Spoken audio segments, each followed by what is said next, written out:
सूरज sir आगे start करते हैं class. Good morning sir. Good morning sir. Good morning sir, good good morning morning sir. All. I am audible, मेरी आवाज़ आ रही है?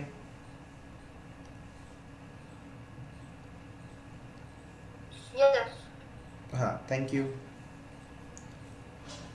तो चलिए क्लास की शुरुआत करते हैं। और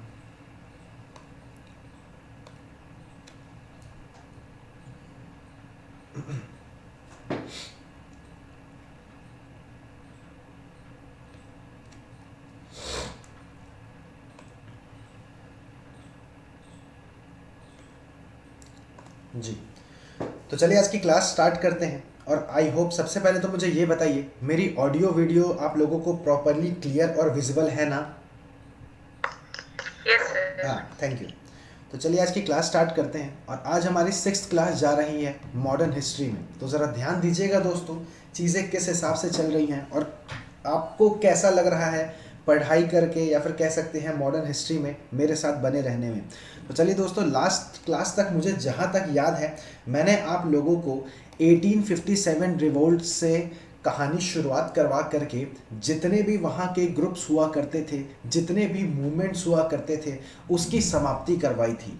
इसी में मैंने क्या किया था, हिंदू के जितने भी रिफॉर्म हुआ करते थे, हिंदुओं के जितने रिफॉर्मेशन हुआ करते थे, उनको साथ करा करके लिमिटेड करवाया था। आज मैं क्या करवाऊंगा आप लोगों को, इसी मोमेंट में मुस्लिम लोगों की शुरुआत किस तरह से उन्होंने, जैसे वहाबी मूवमेंट हो गया, अहमदिया मूवमेंट हो गया, उनमें किन किन का रोल हुआ करता था, कौन से लोग उनको फाउंड करके चीज़ों को आगे बढ़ाया करते थे। इस पर बात करते करते के साथ ही हम बाकी जितनी भी सारी चीज़ें हैं, जो हमारे पारसी कम्युनिटी हैं, जो हमारे थेरोसोफिकल एक सोसाइटी होती है, वो एक्चुअली में होता क्या है, बहुत जिक्र सुना होगा। तो इन सब के साथ ही साथ आज की क्लास को हम आगे बढ़ाते जाएंगे। जहाँ तक कोशिश रहे मैं वहाँ तक कवर करवाने की पूरी कोशिश करूँगा दोस्तों। तो घबराइएगा नहीं, बस जुड़े रहिएगा यूपीएससी अखाड़ा के साथ में। तो चलिए दोस्तों, मुस्लिम रिफॉर्म के बारे में अब थोड़ा बातें करते हैं। देखिए, जाति के हिसाब से अगर मैं किसी भी चीज़ को बांटूं तो वो गलत है। चाहे मैंने हिस्ट्री को भी बांटा था, इवन मैंने नहीं किसी और ने बांटा था, तो जाति के हिसाब से बांटना दोस्तों गलत है। लेकिन एक बात याद रखें दोस्तों, जो किताबों में दे रखी हैं, जो इतिहास हमारा गवाह है, चीज़ें हम उस हिसाब से पढ़ाई करते हैं। तो सबसे पहला, अगर मुस्लिम रिफॉर्म की अगर मैं बातें करूँ, एक बार ज़रा मुझे क्लियर बताइएगा, आज से पहले किसी भी टॉपिक में कोई भी डाउट या फिर कोई संदेह?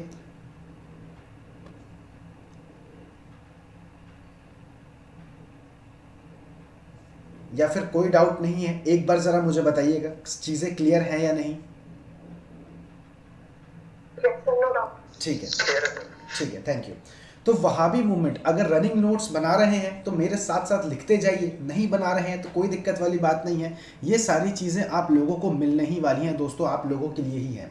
तो वहाबी मूवमेंट के बारे में क्या कहा जाता है कि इट वाज फाउंडेड बाय, जो इनके आप कह सकते हैं फाउंडर हुआ करते थे, वो सैयद अहमद बरेवली हुआ करते थे। स्पेलिंग पर ध्यान देते हैं दोस्तों, मैं प्रोनाउंसिएशन भी करते करते साथ ही स्पेलिंग भी करवाता हूँ, क्योंकि चीज़ें लोग लिख नहीं पाते हैं, तो इस वजह से काफ़ी ज़्यादा इंपॉर्टेंट ये उभर करके आता है। तो सैयद अहमद बरेवली इनके फाउंडर हुआ करते थे।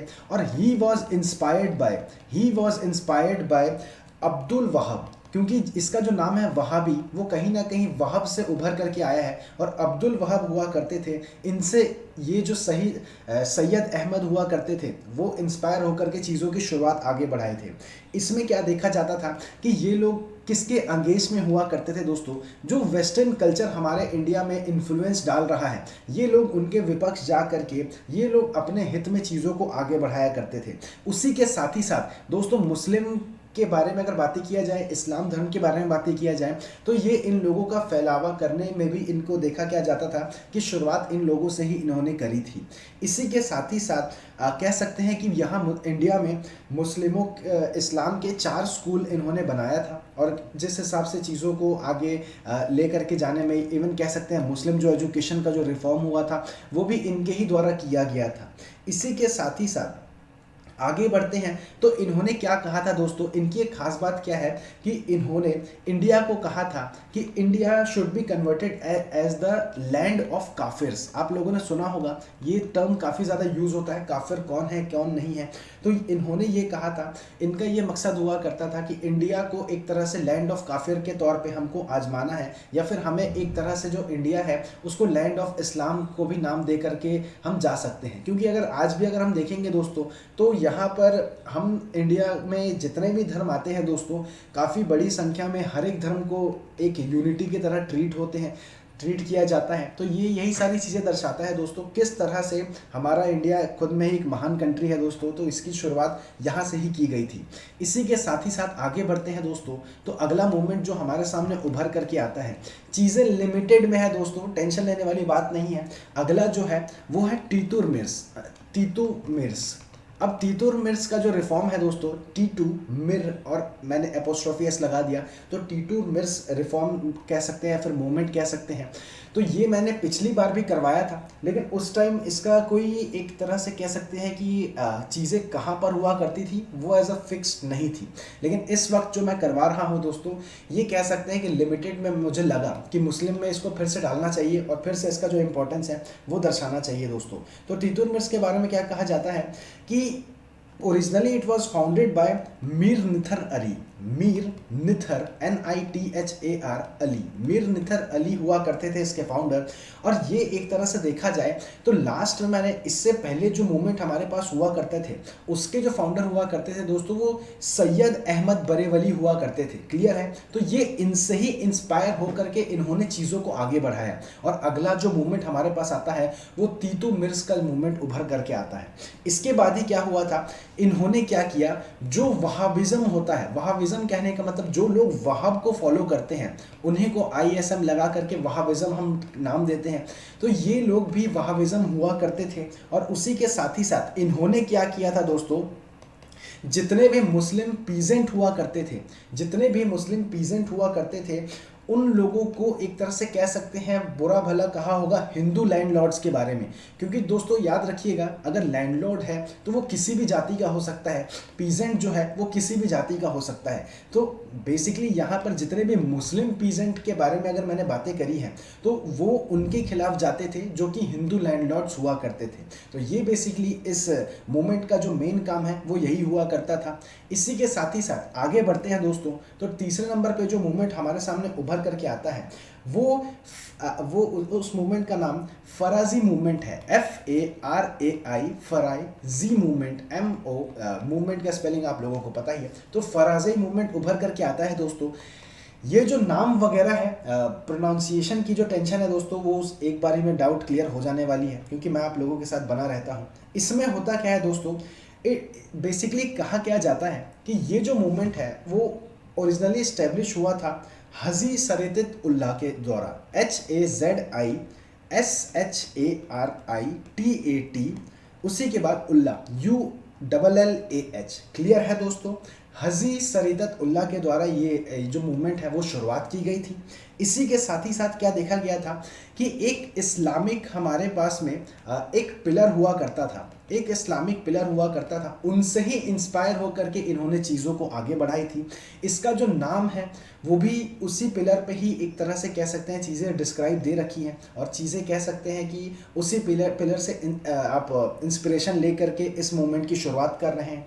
अब इस मूवमेंट में होता क्या था दोस्तों, जितने भी आपके कह सकते हैं कि जो कि एक तरह से हिंदू, अगर आप लोगों ने कभी देखा होगा कि लोग हिंदू होकर के या फिर नॉन इस्लाम हुआ करते थे, चाहे वो किसी भी जाति के हुआ करते हों, वो कभी कभी अगर उन लोगों को सपोज करो कि मुस्लिम इस्लाम जो धर्म है वो पसंद आ गया, तो वो लोग क्या करते थे दोस्तों, इस धर्म के जो प्रैक्टिस हैं उनको किया करते थे।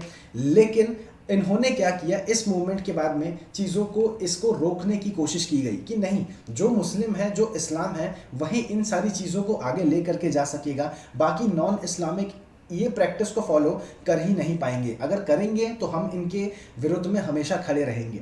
इसी के साथ ही साथ इन लोगों ने क्या किया, इन लोगों ने भी दोस्तों हिंदू लैंडलॉर्ड्स को टारगेट करने की कोशिश करी, क्योंकि वही जो चीज़ें मैंने आप लोगों को लास्ट में बताया था कि चीज़ें कुछ इस हिसाब से हमारे सामने उभर करके आती हैं कि जो पीजेंट है, जो फार्मर है, हो सके कि वहाँ पर कह सकते हैं कि कोई शोषण हो रहा हो, उनका जो सोसाइटी कल्चर हो हिंदू लैंडलॉर्ड के द्वारा सही नहीं किया जा रहा हो, या फिर उन लोगों का टारगेट ही हो। तो हम लोग उतना डीप में नहीं जाते हैं, बस इतना याद रखते हैं कि हिंदू लैंडलॉर्ड के ही विरुद्ध में ये सारी चीज़ें शुरुआत की गई थी। उसी के साथ ही साथ दोस्तों अगला बढ़ते हैं आगे की तरफ। तो आगे हमारे पास जो मूवमेंट उभर करके आता है चौथे नंबर पर, वो अहमदिया मूवमेंट कहते हैं। अब अहमदिया का स्पेलिंग देखिएगा, AHMADIYA, अहमदिया मूवमेंट। अब इस मूवमेंट के बारे में क्या कहा जाता है दोस्तों, it was founded in the year. दोस्तों याद रखिएगा, इससे पहले जितने भी मैंने आप लोगों को मूवमेंट करवाए हैं उसमें ईयर नहीं बताया है, क्योंकि डेट्स का सिग्निफिकेंस यूपीएससी कभी पूछता नहीं है दोस्तों। याद रखिएगा, कभी भी नहीं पूछेगा कि पानीपत की लड़ाई कब हुई थी, बाबर कब मरा था, कब इंडिया आया था, ऐसे सवाल यूपीएससी कभी पूछने वाला ही नहीं है। तो जो रेलिवेंट है, जो हमारा मकसद है दोस्तों रेलिवेंट, क्वालिटी और सिंप्लीफाइड का, उसी चीज़ों को मैं आगे ले करके जाता हूँ और वही सारी चीज़ें आप लोगों को मैं बताता हूँ। तो अहमदिया मूवमेंट के बारे में क्या कहा जाता है, it was founded by Mirza Ghulam Ahmad, Mirza Ghulam Ahmad. Clear है दोस्तों। अब इन्होंने क्या किया, अपने ही नाम से मूवमेंट लाने की शुरुआत कर दी थी, और इट वॉज अराउंड 1889 के आसपास में इस मूवमेंट की शुरुआत की गई थी। इसका क्यों दोस्तों याद रखिएगा, इसका ही डेट मैंने क्यों बताया, बाकियों का डेट क्यों नहीं बताया, क्योंकि बेसिकली क्या कहा जाता था कि ये जो मूवमेंट है ना, it was originated from our India. बाकी जितने मूवमेंट है दोस्तों, अगर इंडिया के बाहर, चाहे मान करके चलिए लाहौर से चीज़ें शुरुआत की गई हों, या फिर आपका तुर्की से, अरब से चीज़ें चलती आ रही हों, तो वो बाकी जो उभर करके चीज़ें आई थी, वो ओरिजिनेट जो हुआ था दोस्तों, वो हमारे भारत से नहीं किया गया था। लेकिन अहमदिया मूवमेंट के बारे में दोस्तों याद रखिएगा, it was originated from our India. MCQ के क्वेश्चन में दोस्तों कभी भी अगर आएगा, याद रखिएगा 4-5 ऑप्शन दे देगा और ये कहेगा कि बताइए इन निम्नलिखित में से, या फिर which of these movements really originated from our India. तो अहमदिया मूवमेंट को टिक लगाइएगा और चीज़ों को आगे बढ़ाते जाइएगा। इसी के बाद ही क्या कहा जाता है, इस मूवमेंट के ऊपर थोड़ा सा और ध्यान देते हैं दोस्तों। इसमें बेसिकली क्या कहा जाता है, जो हमारा ब्रह्म समाज हुआ करता था, ब्रह्मो समाज हुआ करता था, लास्ट क्लास में मैंने बताया था ये समाज क्या हुआ करता था, कौन इनके फाउंडर हुआ करते थे, किन किन ने सारी चीज़ों को आगे बढ़ाया था। इसके एक कह सकते हैं कि जो इनके प्रिंसिपल हुआ करते थे, उसको इनको अपोज करने का काम किया जाता था, कि मतलब अगर वो लोग कर रहे हैं तो यार ये गलत होंगे, ये इनका करने का तरीका गलत होगा, हमें एक नया तरीका आजमाना है और चीज़ों को आगे बढ़ाते लेकर के जाना है।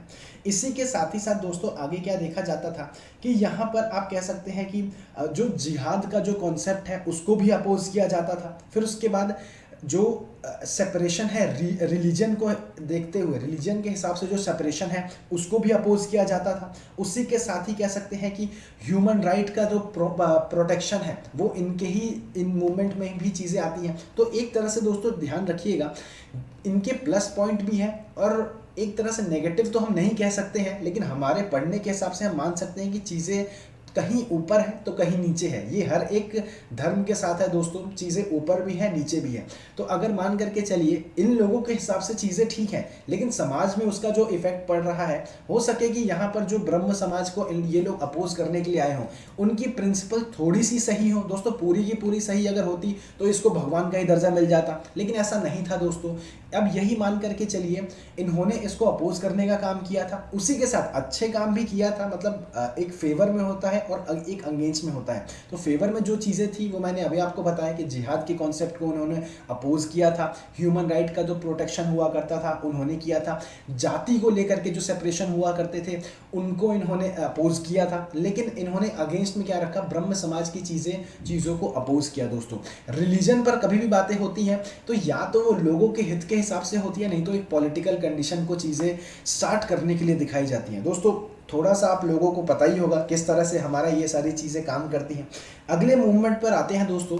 तो पांचवा मूवमेंट है, इम्पॉर्टेंट है, अलीगढ़ मूवमेंट। अलीगढ़ मूवमेंट के बारे में क्या कहा जाता है दोस्तों, कि basically it was founded by our जो अहमद खान हुआ करते थे, सर सैयद अहमद खान हुआ करते थे, जो कि अलीगढ़ मुस्लिम यूनिवर्सिटी के फाउंडर हुआ करते थे। लास्ट क्लास में मैंने इनके बारे में बताई थी कि ये एक तरह से याद रखिए, अलीगढ़ मूवमेंट का जिक्र मैं आप लोगों को बता रहा हूँ चीज़ें बताने से पहले ही 20 से 30% नॉलेज तो आप लोगों को है कि ये सही है, सर सैयद अहमद खान के द्वारा बनाया गया होगा ज़रूर। उसी के साथ ही थोड़ा सा सर सैयद अहमद खान के बारे में आप लोग जाइए। उनके बारे में मैंने क्या बताया था, ये ब्रिटिश के लॉयल हुआ करते थे दोस्तों, याद रखिएगा मैंने बताया था ये ब्रिटिश के लॉयल हुआ करते थे। अब अगर ये लॉयलिटी को प्रेजेंट कर रहे हैं तो डेफिनेटली जो इनका रिलीजन होगा इनमें ये लिबरल रहेंगे। लिबरल कहने का क्या मतलब है दोस्तों, एक फ्री माइंडसेट से, फ्री नेचर से ये काम कराने की शुरुआत किया करेंगे। क्लियर है, बहुत ही आराम से समझ में आ रही होंगी चीज़ों को। फिर से रिपीट कर देता हूँ, लास्ट क्लास में मैंने बताया था सर सैयद अहमद खान के बारे में, ये ब्रिटिशर्स के लॉयल हुआ करते थे। अब लॉयल होने के साथ क्या है दोस्तों, अगर कोई बंदा, कोई इंसान या कोई रूलर अपने जाति के लिए लॉयल है या फिर किसी और के लिए लॉयल है तो उसकी चीज़ों को लेकर के अगर वो अपनी सोसाइटी पर अगर इफेक्ट या फिर इम्पैक्ट डालेगा तो यहाँ की जो सोसाइटी होगी दोस्तों वो इसके हिसाब से लिबरल होंगी चीज़ें। क्लियर है, तो ये जो सोसाइटी का नेचर हुआ करता था ये काफ़ी लिबरल हुआ करता था। इसी के साथ ही क्या किया गया था इन्होंने, अब एक और चीज़ याद रखिए, अगला पॉइंट भी यही है लेकिन आप लोग थोड़ा दिमाग लगा सकते हैं। अलीगढ़ से आया अलीगढ़ मूवमेंट से आया थोड़ा और ऊपर बढ़िए यूनिवर्सिटी। अब यूनिवर्सिटी का मतलब क्या है दोस्तों, अगर ये लोग नाम दे रहे हैं AMU का यानी अलीगढ़ मुस्लिम यूनिवर्सिटी का, तो डेफिनेटली ये लोग क्या करेंगे, मुस्लिम जो इस्लाम अपने भाई बहन हैं उनके एजुकेशन रिफॉर्म में ये चीज़ों को प्रमोट करेंगे। तो अगला पॉइंट भी हमारे सामने यही था दोस्तों कि ही स्टैब्लिश या फिर कह सकते हैं कि he started this movement to promote the educational rights for the Islams और द मुस्लिम्स। क्लियर है दोस्तों, इसी वजह से शायद इन्होंने चीज़ों की शुरुआत करवाई होगी। इसी के साथ ही साथ इन्होंने क्या किया, फेवर में किसके हुआ करते थे दोस्तों, कि चाहे इस्लाम में या फिर मुस्लिम में कह सकते हैं कि जितने भी हमारे पर्दा सिस्टम हुआ करते थे उनको एबॉलिश करवाया था।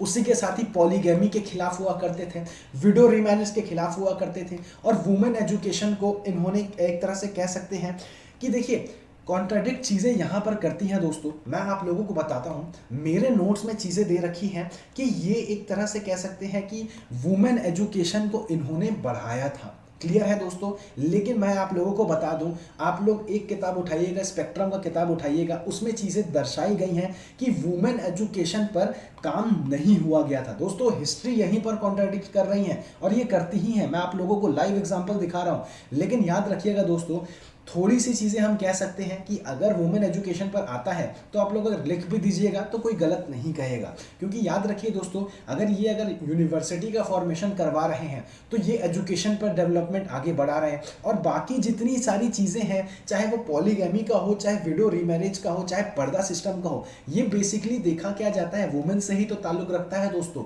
तो वुमेन पर अगर डेवलपमेंट थोड़ा करवा रहे हैं तो ये लोग एजुकेशन भी दे सकते हैं, ये मान करके चलिए। तो इसी में वैसे सवाल आएगा नहीं, लेकिन आता भी है तो लिख भी दीजिएगा तो कोई गलत नहीं करने वाला दोस्तों।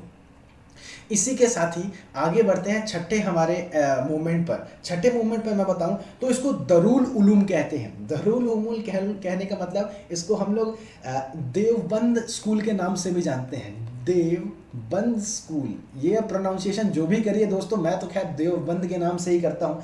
इसका दूसरा नाम हम लोग कह सकते हैं दरुल, DARUL। स्पेलिंग अगर लिख रहे हैं तो लिखते जाइए, DARUL स्पेस ULOOM, दरुल उलूम के नाम से इसको जानते हैं। अब इसके जो फाउंडर हुआ करते थे दोस्तों, कह सकते हैं कि it was founded by the Mohammad Qasim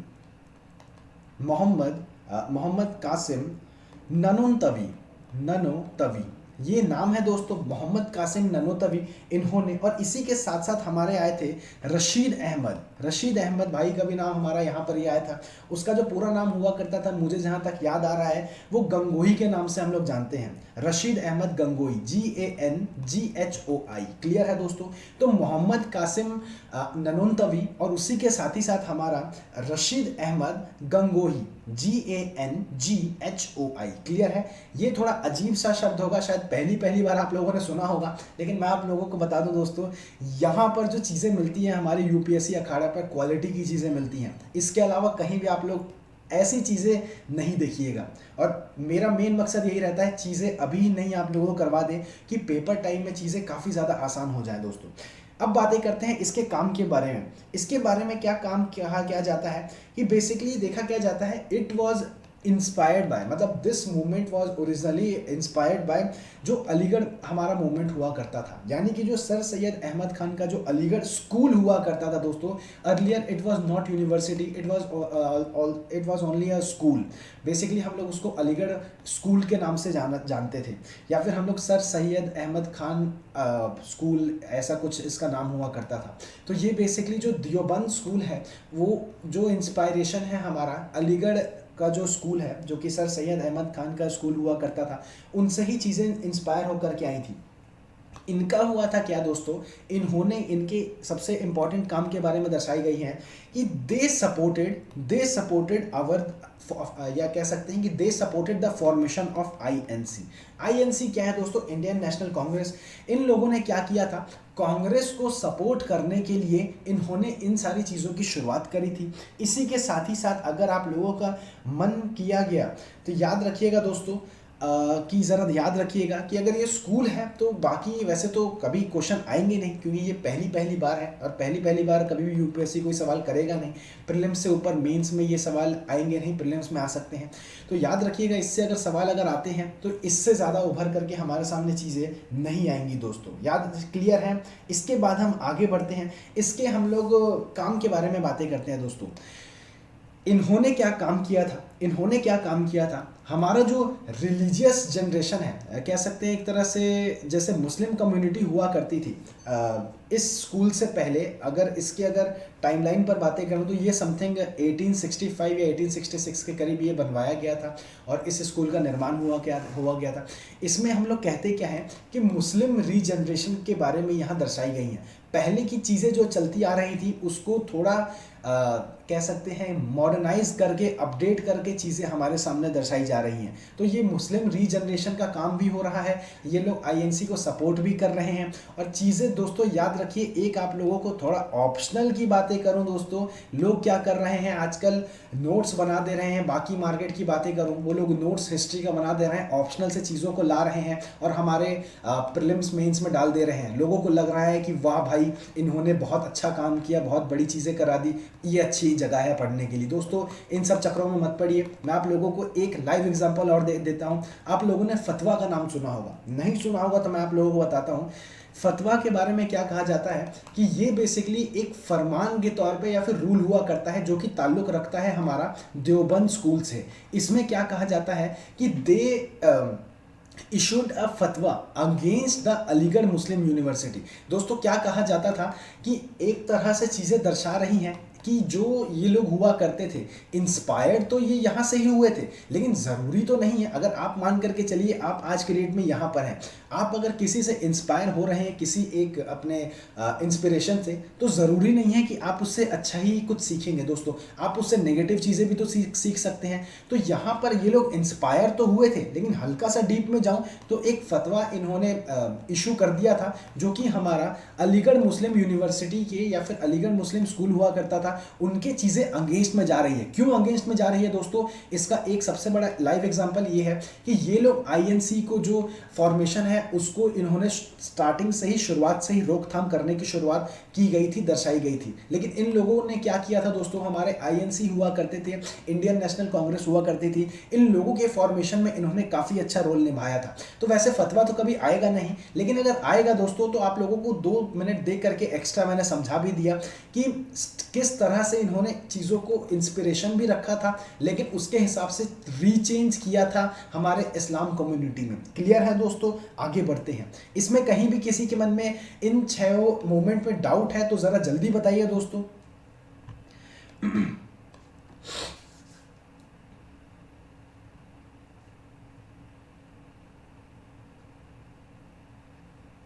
एक बार ज़रा बताइए, डाउट है, क्लियर है, कुछ भी बताइए।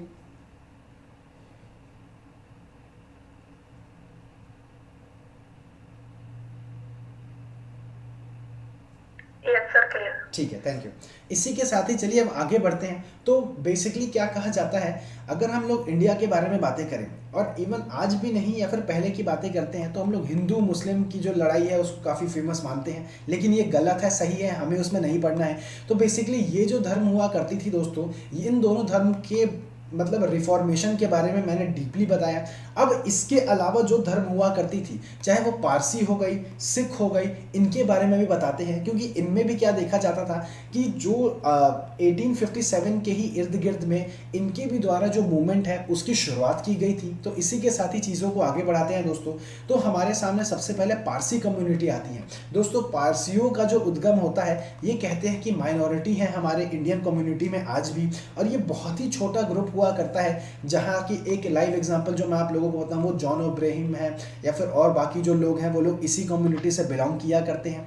तो इसमें क्या किया जाता है दोस्तों, ये बेसिकली कह सकते हैं कि ज़रा याद रखिएगा, इनके रोल को अगर इंडिया में अगर देखा जाए तो इन्होंने भी मूवमेंट की शुरुआत की थी। और एक मूवमेंट हमारे सामने 1851 में इनके द्वारा पारसी कम्युनिटी में आ रहा है। इसको लिखिएगा कैसे, मैं बताता हूँ। हिंदू का ख़त्म कर दिया, मुस्लिम का ख़त्म कर दिया। इसी के साथ ही साथ अब आप लोग डालिए अदर कम्युनिटीज़ का, या फिर आप लोग डाल सकते हैं अदर इम्पॉर्टेंट मूवमेंट्स के तौर पर जो इंडेक्स है, या फिर जो आपका टॉपिक है वो लिख सकते हैं। उसमें नंबर 1 पारसी लिखिए। और 1851 में जो हमारा मूवमेंट उभर करके आया था उसका नाम रहनुमई, RAHNUMAI, रहनुमई सभा हुआ करता था। अब याद रखिएगा, इसको याद रखने का तरीका क्या है, मैं आप लोगों को, मैं जो फनी ट्रिक यूज़ करता हूँ वो कुछ इस तरह से करता हूँ कि रहनुमई से हमारा कुछ जो रानू मंडल उभर करके आई थी वो इसी कम्युनिटी से माना जाता था। तो ये याद रखने के लिए आप लोग कह सकते हैं कि ये जो कम्युनिटी है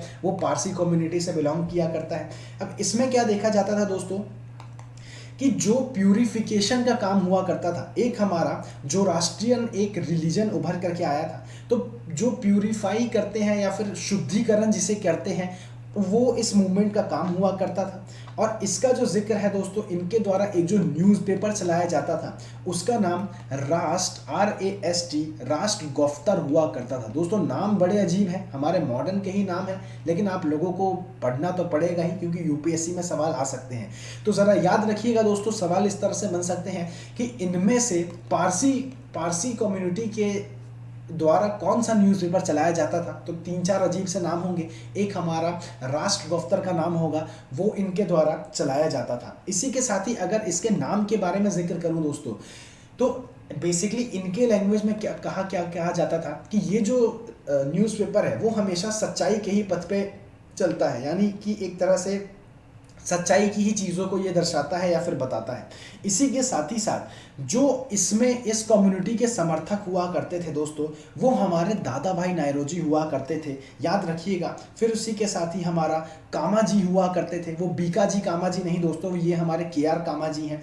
उसी के साथ ही साथ ये जो बाकी जो लोग हैं, 2-3 जो फेमस नाम आप लोगों को बताया, इनका जो ताल्लुक हुआ करता था ये हमारा रहनुमाई सभा से हुआ करता था। क्लियर है दोस्तों, आगे बढ़ते हैं। आगे अब हम जरा ध्यान देंगे दोस्तों, तो हमारा सिख कम्युनिटी उभर करके आता है। सिख कम्युनिटी में याद रखिएगा 2 हमारे ऐसे मूवमेंट उभर करके आए थे।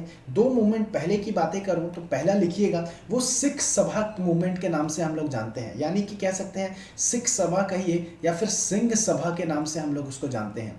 उसके अगर मैं फाउंडेशन ईयर के बारे में बताऊं तो वो करीब 1873 हुआ करता था। और ये कहाँ से ओरिजिनेट हुआ था दोस्तों, ये अमृतसर से ओरिजिनेट हुआ करता था। इसके बारे में क्या कहा जाता है दोस्तों, एजुकेशनल रिफॉर्म में आप लोग आज के भी डेट में अगर सुनते होंगे या फिर आप लोगों को आइडिया ज़रूर होगा कि जो खालसा कॉलेज है, खालसा कॉलेज कहने का मतलब क्या है, यहाँ पर सिखों को रिजर्वेशन आज भी मिलता है, ये हमारे DU का पार्ट हुआ करता है। इसी के साथ ही साथ आप लोग अगर इन इलाकों में चले जाइएगा, जैसे नॉर्थ कैंपस के साइड में जहाँ पे ये सारे जो कॉलेज हैं, खालसा कॉलेज का ब्रांच बसा हुआ है, तो ये उन लोगों के ही द्वारा शुरुआत में जो है ये चीज़ें ये पंजाब में करवाई गई थी। बाद में जाकर के हमारे आसपास के इलाकों में ये फैलता गया था। तो यहाँ पर क्या कहा जाता है दोस्तों, मॉडर्न एजुकेशन एमोंग सिख्स, यानी अगर सिख्स कहने का क्या मतलब है कि सिखों में जितने भी आप एजुकेशन रिफॉर्मेशन की बातें करते हैं, वो कहाँ से शुरुआत हुई थी दोस्तों, वो हमारे सिंह सभा से शुरुआत हुई थी, जो कि 1873 में बनाया गया था और अमृतसर में से ये ओरिजिनेट हुआ करता था। क्लियर है दोस्तों। इसी के साथ ही साथ एक तो ये लोग क्या कर रहे हैं, एक इन लोगों का काम क्या है दोस्तों, सिखों का जो एजुकेशन है उसको आगे बढ़ा रहे हैं। दूसरा ये लोग क्या कर रहे हैं दोस्तों, जितने भी क्रिश्चियन के मिशनरीज हुआ करते थे, क्रिश्चियन के जितने भी मिशनरी हुआ करते थे, क्योंकि इसका ओरिजिनेटेड मैंने आप लोगों को बताया था कैसे हमारे अलग अलग लोग आते थे, चाहे पोर्चुगीज़ आए, चाहे फ्रेंच आए, चाहे डच आए। इन लोगों ने क्या किया दोस्तों, क्रिश्चियन के मिशनरीज को फैलाने का काम स्टार्ट कर दिया था। गोवा से किया था, आप कह सकते हैं दमन एंड दीव से किया था। तो मतलब चीज़ें शुरुआत हो चुकी थी। इसी के साथ ही साथ याद होगा अकबर को भी आप लोगों को क्रिश्चियन बनाने के लिए भेजा गया था। और उसी के साथ इन लोगों ने क्या किया दोस्तों, सिखों ने क्या किया, जितने भी क्रिश्चियन के मिशनरीज हुआ करते थे उनको तबाह करने का काम किया, मतलब उनके ऊपर एक जीत हासिल करने का काम इन्होंने आगे बढ़ाया। तो याद रखिएगा दोस्तों, दो काम क्या किया था। अगर एजुकेशन रिफॉर्म पर, क्योंकि देखिए हिस्ट्री मैं बता दूं जनरली आप लोगों को कभी नहीं पूछेगा कि बाबर के बाद कौन आया, हुमायूं के बाद कौन आया। कभी भी हिस्ट्री से सवाल आएंगे दोस्तों कुछ इस तरह से ही आएंगे कि what is the education reform, या फिर आपको लिखना पड़ेगा significance about the education system of our India, या फिर वुमेन की सिस्टम, वुमेन की कंडीशन, या फिर आप कह सकते हैं आम आदमियों का क्या स्थिति है, क्या परिस्थिति है। तो दोस्तों अगर एजुकेशन में कुछ भी बातें होती हैं, आप लोग पहले जितना भी बैकग्राउंड आता है वो लिखते जाइएगा। उसी के साथ ही साथ मैं आप लोगों को ज़रा ध्यान दिलवाऊं तो जितनी भी रिलीजन पर बातें की गई हैं, चाहे हिंदुओं के बारे में हो, इस्लाम के बारे में हो, सिखों के बारे में हो, क्रिश्चियन के बारे में हो, या फिर अन्य जितने भी बौद्ध आते हैं, जैन आते हैं दोस्तों, क्योंकि इनमें भी एंशिएंट में मैंने बताया था एजुकेशन पे बहुत अच्छा काम किया था। तो दोस्तों 250 वर्ड क्या, मुझे तो लगता है कि आप लोग 2500 वर्ड इन सारी चीज़ों से इसमें लिख पाइएगा। तो ये सारी चीज़ें काफ़ी बहुत आंसर राइटिंग के लिए बहुत ज़्यादा महत्वपूर्ण होती हैं दोस्तों। अब ज़रा आगे बढ़ते हैं। अगला जो रिफॉर्मेशन आता है सिखों के ही द्वारा, उसको अकली मूवमेंट कहते के नाम से जानते हैं, फिर अकाली मूवमेंट के नाम से हम जानते हैं। उस AKALI अकाली मूवमेंट के नाम से हम इनको जानते हैं। इसमें क्या हुआ था दोस्तों, हमारा गुरुद्वारा का रिफॉर्मेशन हुआ था। इसको हम लोग एक और नाम से जानते हैं कि गुरुद्वारा रिफॉर्मेशन के नाम से हमारे सामने चीज़ें उभर करके आई थी।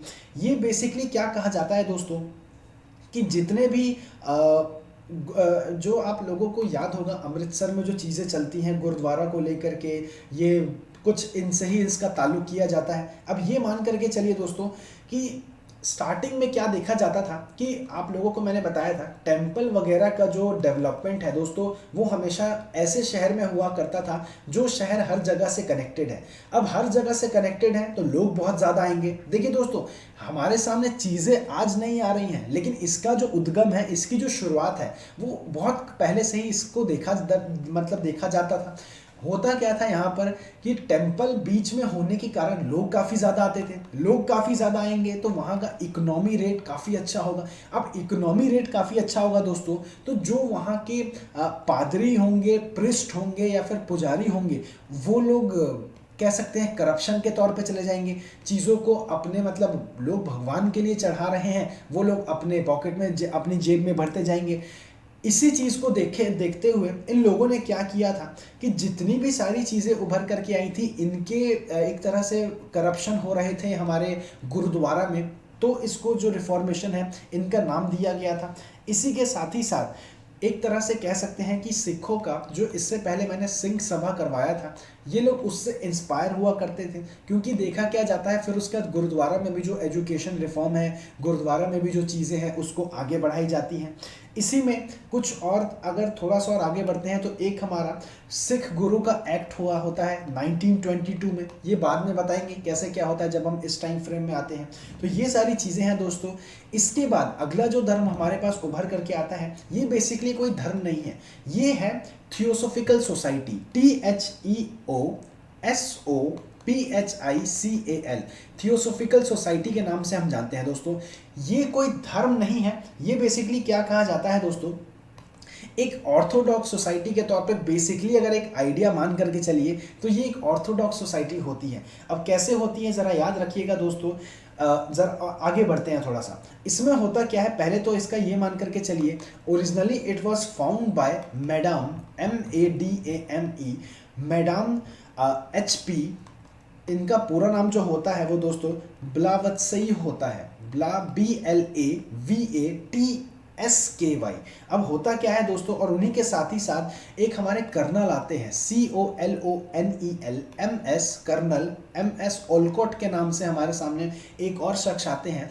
इन्होंने इस सोसाइटी का फॉर्मेशन किया था दोस्तों। और अब नाम से तो लग रहा है, अगर इतनी मुश्किलों में नाम को बोल पा रहा हूं तो ये इंडिया का तो नाम होगा नहीं दोस्तों। इंडिया का नाम होता तो राम मोहन सोहन ऐसा नाम होता और हम लोग उसको याद रख सकते। तो ये नाम बाहरी नाम है दोस्तों। बाहरी नाम कहने का क्या मतलब है, इसका जो उद्गम हुआ था हमारा यूएस में से हुआ था, और यूएस से भी कहाँ देखा जाता था, न्यूयॉर्क शहर है दोस्तों, वहां से इस सोसाइटी का उद्गम हमारे सामने हुआ गया था। उसी के साथ ही साथ थोड़े टाइम बाद आने के बाद इसका जो हेड क्वार्टर है कि it was shifted to Adyar ADYAR। और अध्यर जो जगह है दोस्तों हमारा मद्रास में होता है। और ये कब करवाया गया था, ये 1882 में इसका जो हेडक्वार्टर है वो शिफ्ट हो गया था। कहाँ से कहाँ तक, न्यूयॉर्क से लेकर के मद्रास तक। याद होगा जो हमारा इंडियन क्रिकेट लीग है या फिर इंडियन क्रिकेट की जो चीज़ें हैं वो भी शिफ्ट हुआ था। कभी आपको कह सकते हैं कि इंग्लैंड से आकर के दुबई आ गया था। तो ये चीज़ें उभर करके कुछ इसी तरह आती हैं। ये लोग हेडक्वार्टर शिफ्ट कर देते हैं। इसका भी मेन मकसद क्यों किया इन्होंने, इन पर भी ज़रा सवाल सोचिएगा, जवाब भी सोचिएगा और फिर अपने मन तक ही रखिएगा। तो इसी के साथ ही क्या देखा जाता था, पहले ये जो सोसाइटी हुआ करती थी हमारे न्यूयॉर्क में हुआ करती थी, लेकिन उसके बाद में ही धीरे धीरे यानी 1882 में इसका जो शिफ्टमेंट है वो हमारे मद्रास में आ चुका था, जो कि जगह अध्यर हुआ करता है। इसमें क्या देखा जाता था दोस्तों, बेसिकली ये जो सोसाइटी हुआ करती थी, इसको थोड़ा सा और आगे बढ़ा करके लिखेंगे। ये जो सोसाइटी हुआ करती थी इट वॉज इंस्पायर्ड बाय, क्योंकि इंस्पिरेशन जानना बहुत ज़रूरी है दोस्तों। इट वॉज इंस्पायर्ड फ्रॉम, हमारे उपनिषद हुआ करते थे, हमारे योग्य हुआ करते थे, हमारे वेदांता स्कूल हुआ करते थे, उसी के साथ ही साथ हमारे सामाख्य योग हुआ करते थे। तो ये जितने भी वैदिक चीज़ें हैं एंशिएंट टाइम में, ये सारी चीज़ें हैं, ये लोग आज जी रहे हैं, लेकिन इंस्पिरेशन पहले से ले रहे हैं दोस्तों।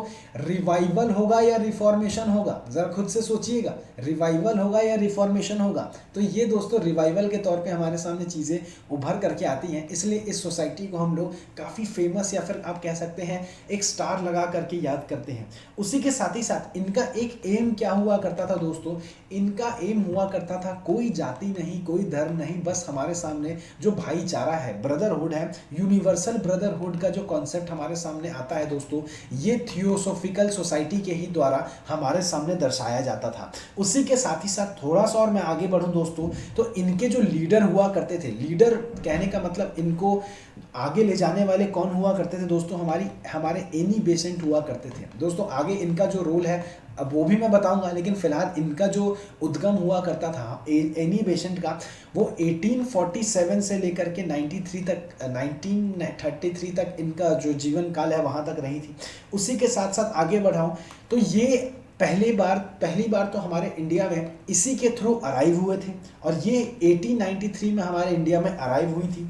उसी के साथ ही साथ एक इलेक्शन हुआ था, जो कि यहाँ की प्रेसिडेंट ये बन गई थी, आप कह सकते हैं 1907 में। तो 1893 में ये इंडिया आते हैं, और आने के बाद में 1907 में कह सकते हैं कि इनकी जो चीज़ें हैं as elected as a president. और फिर उसके बाद इन्होंने क्या किया था दोस्तों, कह सकते हैं कि जो हमारा सेंट्रल हिंदू यूनिवर्सिटी है CHU अब बन गया जो BHU। तो ये जो सेंट्रल हिंदू यूनिवर्सिटी है या फिर बनारस हिंदू यूनिवर्सिटी है, इसका जो फॉर्मेशन है ये इनके द्वारा ही हुआ गया था। और ये मान करके चलिए 1898 में इनकी शुरुआत की गई थी। लेकिन अब याद रखिएगा दोस्तों, पहले ये CHU था, यानी कि 1898 में ये सेंट्रल हिंदू यूनिवर्सिटी हुआ करता था बनारस का, लेकिन अब ये जो हो गया है वो BHU हो गया है। वो उसका जो नामकरण हुआ है वो हमारे 1916 में हुआ करता था। तो ये चीज़ें कितनी आराम से चल रही हैं। एनी बेसेंट का भी जब रोल आएगा दोस्तों, सिग्निफिकेंस आएगा, आप लोग बता सकते हैं। डेट को ज़्यादा पेचीदा मत बनाइए, 2-3 बार इसको पढ़ लीजिएगा तो याद हो जाएगा, ना भी पढ़िएगा तो काम चल जाएगा। क्योंकि अगर रिफॉर्मेशन की बातें होती हैं, थोड़ा सा और आगे बढ़ते हैं दोस्तों, अगर एजुकेशनल रिफॉर्मेशन की बातें हो रही हैं, एक हमारे AMU आए थे, अब हमारा BHU भी आ गया।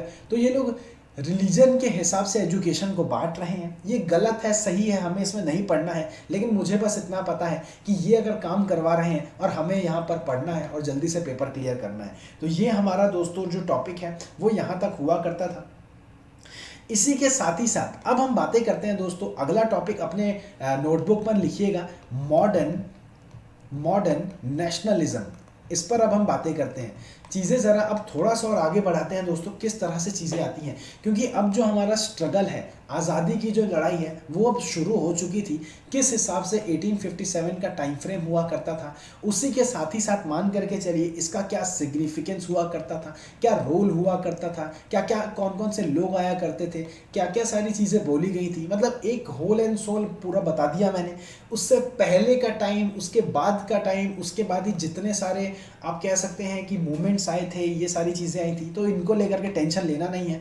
अब हम क्या करना है, मैंने आप लोगों को ये बताया था कि 1857 के बाद में हमारा जो नेशनलिज्म की जो शुरुआत है वो उभर करके आई थी। दोस्तों याद रखिएगा, एक क्लास हुआ था, मुझे स्वराज का कॉन्सेप्ट याद आ रहा है। वो जो स्वराज का कॉन्सेप्ट मैंने आप लोगों को 1857 से पहले नहीं बताया था दोस्तों, याद रखिएगा। जो स्वराज का कॉन्सेप्ट उस दिन भी मुझे मतलब ये था कि मूवमेंट पर मैं काम करवा रहा था, 1950s तक का मूवमेंट मैंने बताया दोस्तों। और जब भी मैंने स्वराज की बातें करी हैं वो हमारा 1912 के बाद में जितने भी हमारे मूवमेंट्स उभर करके आते थे, मूवमेंट्स यानी जो दंगे होते थे, आयोजन कहते हैं उसको, क्या हिंदी में कहते हैं, जो मूवमेंट्स है या फिर संघ है या फिर कह सकते हैं चीज़ें, एक ग्रुप बनता है, तो उसकी जो शुरुआत है हमारे 1912 के बाद से चीज़ें हमारे सामने दर्शाई गई थी। तो कंफ्यूज मत होइएगा, अगला टॉपिक डालिएगा मॉडर्न नेशनलिज्म। इसमें अब क्या देखते हैं दोस्तों, चीज़ें कुछ इस हिसाब से आ रही हैं, ज़रा ध्यान दीजिए। 1857 की लड़ाई के बाद में, फर्स्ट वॉर ऑफ इंडिपेंडेंस होने के बाद में हमारा जो नेशनलिज्म का जो कॉन्सेप्ट है वो उभर करके आता है और मॉडर्न का टाइम फ्रेम है, इसी वजह से हमने इसको मॉडर्न नेशनलिज्म का नाम दिया है। इसके बाद क्या देखा जाता था, पॉलिटिकली, एडमिनिस्ट्रेटिव, इकोनॉमिकली, इसी के साथ ही साथ आप लोग सोशली, रिलीजियस कहना गलत है दोस्तों, लेकिन ये जो 3-4 फैक्टर हैं ये हमारा यूनिफाइड होने लग गया था। यूनिफाइड मतलब क्या दोस्तों, किस तरह से वर्ल्ड हिस्ट्री में बताऊंगा। इटली का यूनिफिकेशन हुआ था, जर्मनी का यूनिफिकेशन हुआ था, अलग अलग धर्म के लोग आए थे, अलग अलग कम्युनिटी के लोग आए थे और चीज़ों को आगे उन्होंने बढ़ाया था। वर्ल्ड हिस्ट्री अपार्ट, अभी इंडियन हिस्ट्री पर आते हैं। तो ये सारी चीज़ें यूनिफिकेशन होने लग गई थी। इसी के साथ ही साथ हमारा क्या देखा गया था, वेस्टर्न एजुकेशन दोस्तों जो उभर करके आती है। वेस्टर्न, ये WED है, मतलब वेस्टर्न एजुकेशन, या और उसी के साथ ही वेस्टर्न थॉट जो हमारे सामने है उसका ग्रोथ दर्शाया गया था। इसी के साथ ही आगे बढ़े तो जो हमारा बीच में जो हमारा टाइम चल रहा है 1857, इससे पहले अगर बढ़े तो 1600, उससे पहले बढ़े तो हमारा मेडिवल टाइम आता है। तो मेडिवल टाइम में जो हमारा इंडियन हेरिटेज हुआ करता था दोस्तों, मैंने आपको मॉडर्न हिस्ट्री के भी क्लास में बताया था कि मुगलों को काफ़ी प्रेफरेंस देते थे। शायद इसी वजह से इन्होंने धर्म के खिलाफ तो नहीं, धर्म को एक तरह से साइड मान करके इन्होंने बोला कि यार चलो हिंदुओं के राजा आज के बाद तुम बहादुर शाह जफर को बना देते हैं, धर्म को बाद में देख लेंगे, पहले ये जो तीसरा बंदा आया है उसको हमें हटाना है। तो इन्होंने क्या किया था, इस थर्ड लाइन में मेरा लिखने का मतलब क्या है कि जो हमारी पास्ट ग्लोरी हुआ करती थी, यानी पास्ट आप कह सकते हैं कि पास्ट हेरिटेज हुआ करती थी या फिर कंट्री का रिच हुआ करता था, उसको ये लोग फिर से रीजनरेट करने की कोशिश कर रहे हैं। दोस्तों 3 पॉइंट है, काफ़ी अच्छा है, काफ़ी आप लोगों को समझ में चीज़ें आ रही हैं। चौथे पॉइंट में अगर लिखने का मन है तो ये लिखिए दोस्तों, मैंने आपको बताया था 1857 के रिवॉल्ट में वो फेल क्यों हो गया था, उसका एक कारण ये था कि जो मिडिल क्लास लोग हुआ करते थे उनका पार्टिसिपेशन यहाँ पर नहीं दर्शाया गया था। लेकिन इस लड़ाई के बाद में इन लोगों को भी पता चला कि यार देखो, लड़ाई अगर एलीट पर्सन में हो रही है, बीच में हम हैं और इसके साइड में लोअर क्लास है, इन दोनों में लड़ाई हो रही है, ऊपर से लड़ाई हो नीचे से लड़ाई हो, पिसूंगा तो मैं ही, कहने का मतलब ये चला जाएगा, ये खत्म हो जाएंगे, फिर मेरे रिसोर्सेज आगे कौन बढ़ाएगा। इसी को ध्यान देते हुए इन लोगों ने भी अपना जो योगदान है, मिडिल क्लास का जो उद्गम है दोस्तों, हमारे सामने उभर करके आया था। क्लियर है, चीज़ें आगे बढ़ रही हैं, अच्छा लग रहा है। अब इसी के साथ ही साथ आगे बढ़ते हैं। तो अगला पॉइंट पे लिखिएगा, 3 पॉइंट 4 पॉइंट क्लियर है। अगला पॉइंट पे हमारे सामने उभर करके आई थी कि चीज़ें इस तरह से दर्शा रही हैं कि जितने भी हमारे सोसाइटी के सोशियो कल्चर जिसे कहते हैं, सोशो कल्चर, उसी के साथ ही रिफॉर्मेशन हो रही है, इनकी शुरुआत चाहे मूवमेंट से हो चाहे किसी से हो, चीज़ें शुरू हो चुकी हैं। मतलब हम अगर कहें कि यार हमें आज चलो दंगा करना है, तो 4-5 ग्रुप पहले से ही तैयार हैं, हमें बस एक बार सबको बोलने की देरी है, ये लोग ऑटोमेटिकली चीज़ें हमारे सामने, हमारे मतलब एक हाथ बन करके हमारे साथ खड़े हो जाएंगे। तो यार ये दर्शा रही है कि यूनिटी अच्छी है, यूनिटी है क्योंकि हम लोग यूनिफाइड हैं, हमें कोई भी धर्म कोई भी जाति को लेकर के कोई भेदभाव नहीं है, हमें बस चीज़ों को आगे बढ़ाते जाना है। इसी के साथ ही दोस्तों याद रखिएगा कुछ इस तरह से चीज़ें आ रही हैं। 1857 के बाद में 1885 का जो टाइम होता है दोस्तों, काफ़ी महत्व माना जाता है। मैं अभी फ़िलहाल बातें कर रहा था इस टाइम के बारे में। और अब क्या करते हैं कि जो भी चीज़ें हमारा 1885 में, आप लोगों को पता होगा कि जो INC है इसका डेवलपमेंट हुआ था, इंडियन नेशनल कांग्रेस की जो चीज़ें शुरुआत की गई थी।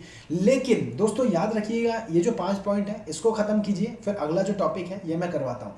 INC के डेवलपमेंट के बारे में मैंने कभी भी आप लोगों को हिस्ट्री में ज़रूर बताया है कि हर टाइम का 3 फेज होता है। 3 फेज कहने का मतलब वो इंटीग्रेशन वगैरह वाला नहीं, ये 3 फेज होता है दोस्तों, प्री, फिर उसके बाद ये टाइम और फिर प्रोटो का टाइम। इसका मतलब क्या, ये भी कह सकते हैं कि इसी से ग्राफ से अगर आप लोग रिलेट करना चाहे तो कर दीजिए, ये कुछ इस तरह से हुआ करती थी। लेकिन यहाँ पर क्या है दोस्तों, मैंने आप लोगों को बताया INC क्यों इंपॉर्टेंट है दोस्तों। सबसे पहला महत्व ये हुआ करता था, ये लोग पॉलिटिकली सेंट्रलाइज्ड होने के लिए पहली बार पूरे इंडिया भर में खुश हो गए थे। ये इसका सबसे बड़ा इंपॉर्टेंस हुआ करता था। उन लोगों को पता है कि हमारा जो लीडर है वो हमारी चीज़ों को सुनेगा, हमारे लोगों पर काम करेगा, क्योंकि वो जो लीडर है वो हम में से ही कोई एक है। याद रखिएगा दोस्तों, हम में से ही कोई एक है।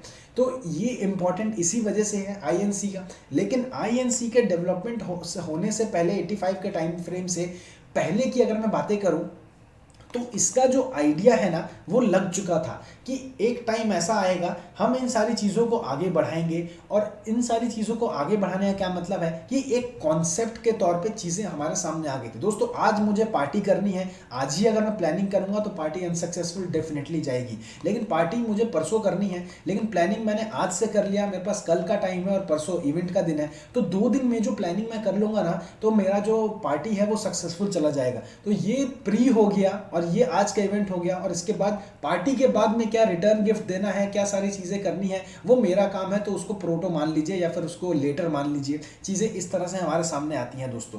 तो 3 का जो इंपॉर्टेंस है हमारे हिस्ट्री में काफ़ी ज़्यादा उभर करके आता है।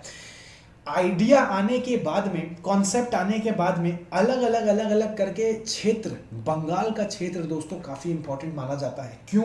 क्योंकि यहाँ से राजा राम मोहन रॉय हुआ करते थे। उसी के साथ ही साथ कोलकाता, कैलकाटा या फिर जितने भी एक्ट के तौर पे चीज़ें हमारे सामने आती हैं वो इसी क्षेत्र से सबसे ज़्यादा देखी जाती थी। तो अगर देखा जाए INC के डेवलपमेंट से पहले, I am talking about the age before 1885। Clear है दोस्तों? तो 1885 से पहले हमारे सामने कुछ सभा का जिक्र हुआ करता था। और वो जो सभा है वो हमारे क्षेत्र के हिसाब से चीज़ें दर्शाई गई हैं। बेसिकली यहाँ पर बंगाल है, बेसिकली यहाँ पर बॉम्बे है। उसके बाद हमारे सामने और ज़्यादा चीज़ें उभर करके नहीं आती हैं दोस्तों। तो अगर मैं बंगाल के बारे में बातें करूँ तो लिखने की शुरुआत करिएगा, कुछ इस तरह से लिखिएगा दोस्तों। मैं आप लोगों को बताऊँ कि पॉलिटिकल मूवमेंट, या फिर आप कह सकते हैं कि आपको लिखना है कि मूवमेंट्स बिफोर INC, और ब्रैकेट में बनकर लिखने का लिख लीजिए 1885। क्लियर है दोस्तों? ये टॉपिक डालिए और पहला में लिखिए बंगाल। अब बंगाल में चीज़ें हमारे सामने कैसे दर्शाई जाती थी तो ज़रा ध्यान रखिएगा, याद करिएगा।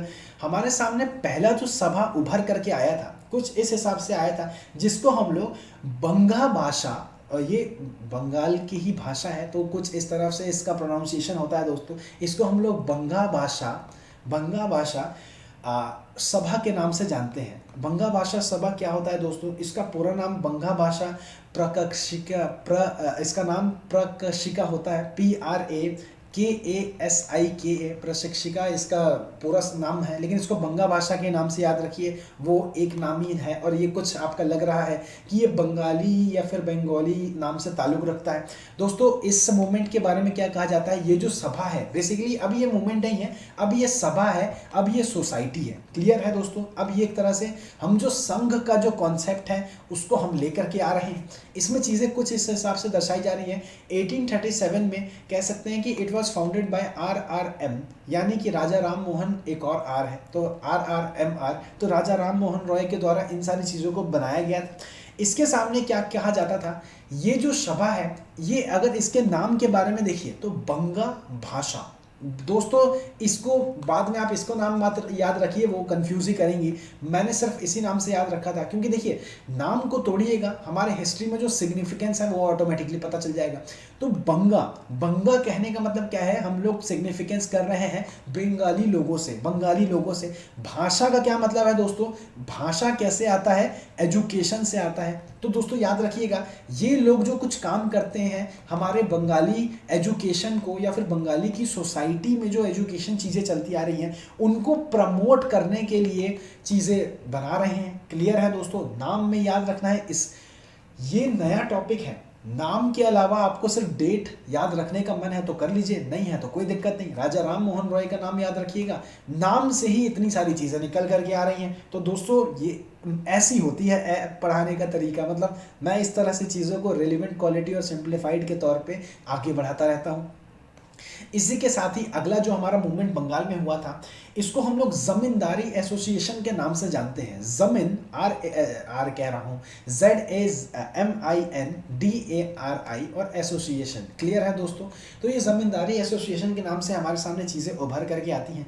बेसिकली क्या कहा जाता था, ये मूवमेंट क्यों सबसे ज़्यादा इंपॉर्टेंट है दोस्तों, क्योंकि पहली बार में हमारे सामने, मतलब कह सकते हैं इंडिया भर में पहली बार जो मूवमेंट है वो मास मूवमेंट की शुरुआत इसी ग्रुप से या फिर इसी सोसाइटी से निकली थी।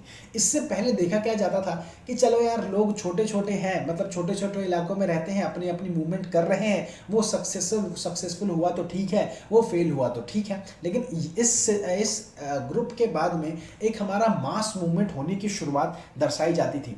अब मास मूवमेंट हो रही है और ब्रिटिशर्स को ये ज़मींदारी शब्द कहने में थोड़ा सा हिचकिचाहट हो रहा है, क्योंकि उन लोगों की हिंदी इतनी अच्छी नहीं थी। तो इन सोसाइटी को उन लोगों ने लैंड होल्डर्स सोसाइटी के नाम से आगे चल के फेमस किया। तो ये जो सोसाइटी है वो लैंड होल्डर सोसाइटी के नाम से आगे चल के हमारे सामने फेमस होती है।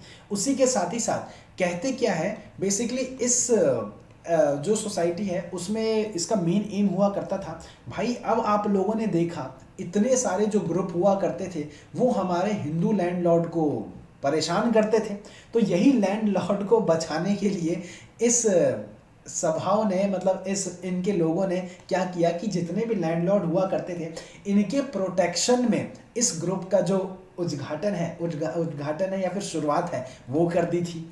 इसी के साथ ही साथ आगे बढ़े दोस्तों, तो तीसरे नंबर में लिखिएगा बंगाल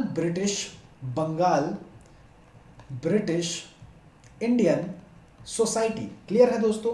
ये नाम से मत याद रखिएगा कि ये अगर मान करके चलिए ब्रिटिशर्स है तो चलो ये लोग ब्रिटिश लोगों ने चालू किया हो ऐसे वैसे, ये चीज़ें आएंगी जहाँ वो मैं बता दूंगा, नहीं आएंगी तो समझ जाइएगा कि ये हमारे भारतीयों के द्वारा ही शुरुआत की गई थी।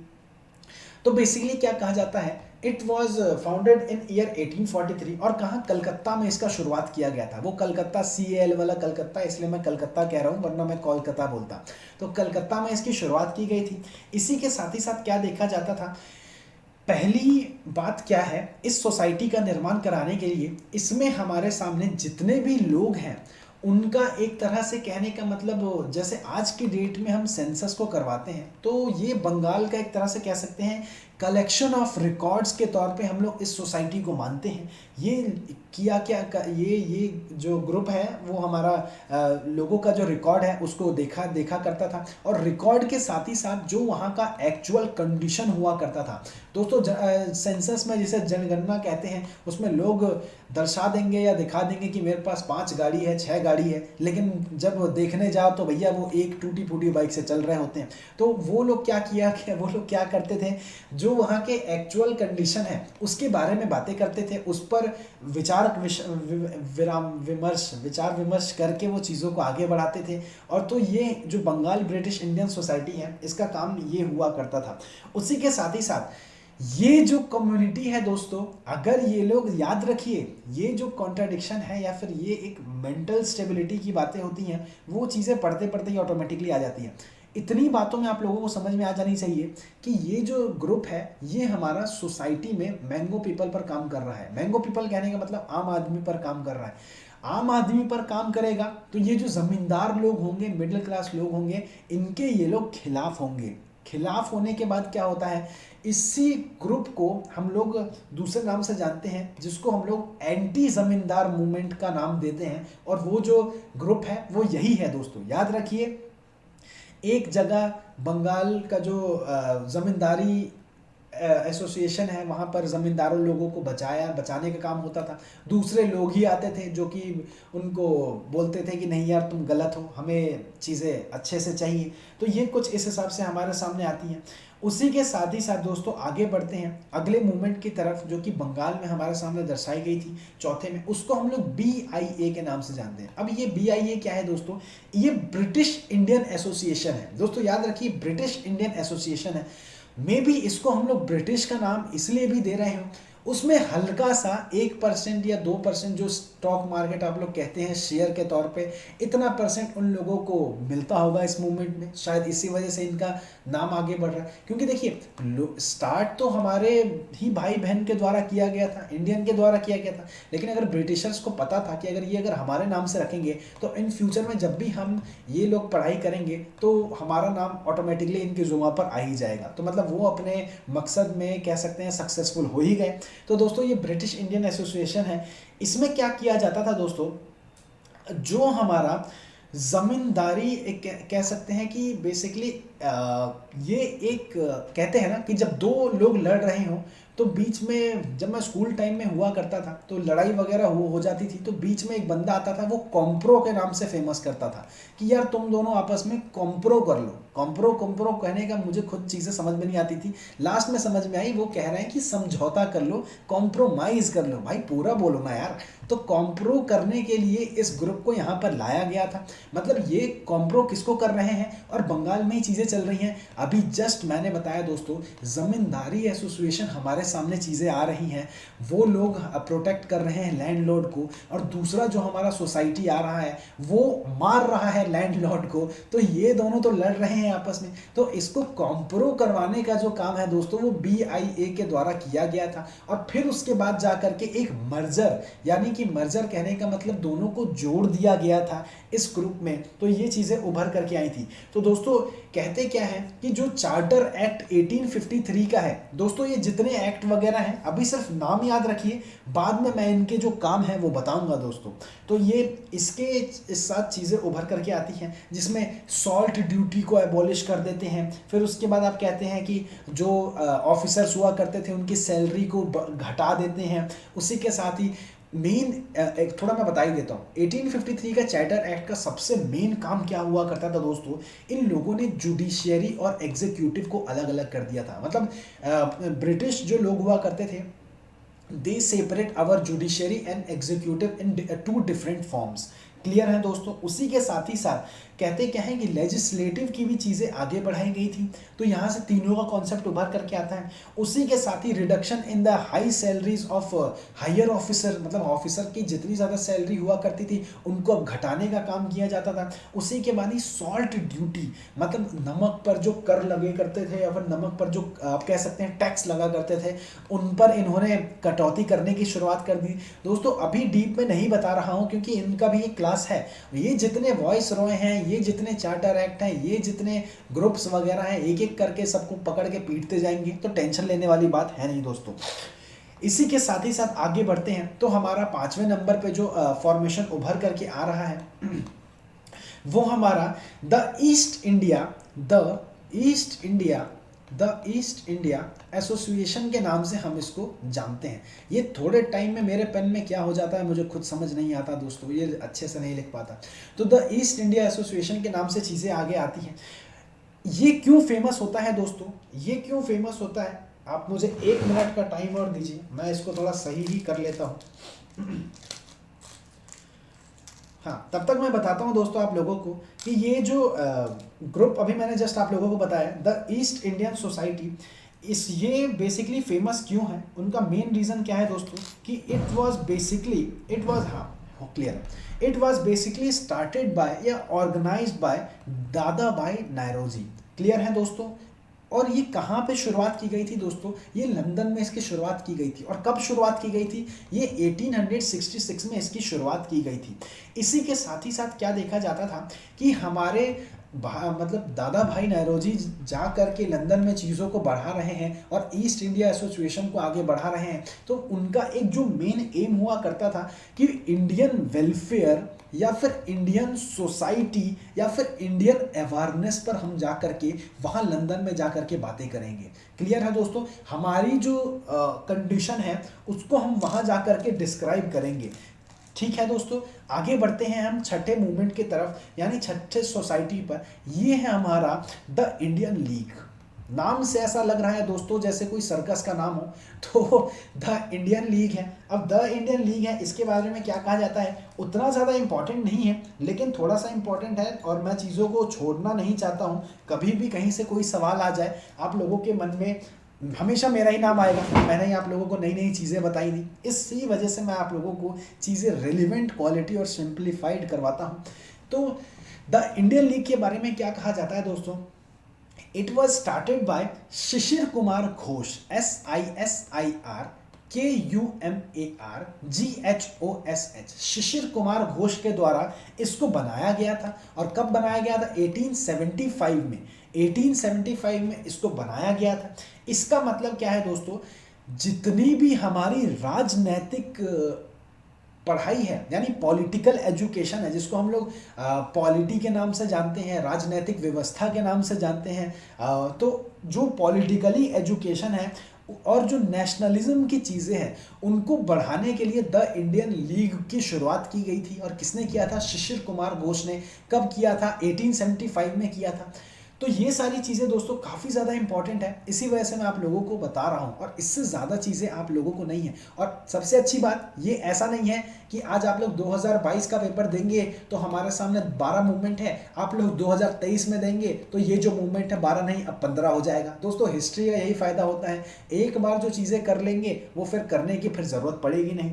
और एक बार चीज़ें करिए वो पूरी अच्छे से शिद्दत से करिए ताकि अगली बार पढ़ने की ज़रूरत ना पड़े। इसी के साथ ही अब आगे बढ़ते हैं, तो आगे जो हमारा ग्रुप आता है उसको हम लोग कहते हैं the Indian association of Calcutta. Clear है दोस्तों, पूरा नाम लिखते जाइएगा, मैं तो छोटे छोटे में लिख रहा हूँ। The Indian association of Calcutta, CALCUTTA। Clear है दोस्तों, इसमें क्या कहा जाता था, basically it was started in the year 1876। और होता क्या है, काफ़ी फेमस लोग उभर करके आते हैं जो कि उनको हम लोग कहते हैं, आप लोगों ने सुना भी होगा, सुरेंद्र नाथ बनर्जी। सुरेंद्र नाथ बनर्जी, आप लोग स्पेलिंग लिखने का मन है तो लिख लीजिए, सुरेंद्र नाथ बनर्जी। और दूसरे हमारे आते हैं आनंद मोहन बोस, आनंद मोहन MOHAN BOSE। तो ये जो दो नाम है दोस्तों काफ़ी फेमस भी हैं, आगे इनकी गाथाएं और भी बताएंगे। तो सुरेंद्र नाथ बनर्जी का नाम आता है, उसी के साथ ही साथ हमारे आनंद मोहन बोस का नाम आता है। तो इनके द्वारा ये शुरुआत की गई थी। इनका जो मेन एम हुआ करता था वो कुछ इस प्रकार से होता था, अगर ब्रिटिशर्स ने कोई भी पॉलिटिकल सिचुएशन लागू कर दिया या फिर वो एक इशू है दोस्तों और हमें समझ में आ रहा है कि वो हमें नहीं फॉलो करना है, हम क्या करेंगे, हम उसके खिलाफ एक स्ट्रॉन्ग मास को इकट्ठा करेंगे और लोगों को बताएंगे कि नहीं यार ये लोग गलत हैं, इसको हटाओ अब यहाँ से, हमें नहीं चाहिए ये। तो ये जो एक कह सकते हैं कि लोगों को क्वेश्चनिंग करने की जो आइडिया है वो यहीं से उभर करके आई थी। उसी के साथ ही साथ जो हमारा पॉलिटिकल बैकग्राउंड हुआ करता है, किसका, हमारे इंडियन का, और जो कॉमन हुआ करता है उसको हमें यूनिफाइड करने का जो काम है वो इनके द्वारा होती है। अब मान करके चलिए ये इतना लंबा चौड़ा नाम है, इसको कैसे समझ में आते हैं या फिर कैसे समझते हैं, ज़रा ध्यान रखिए।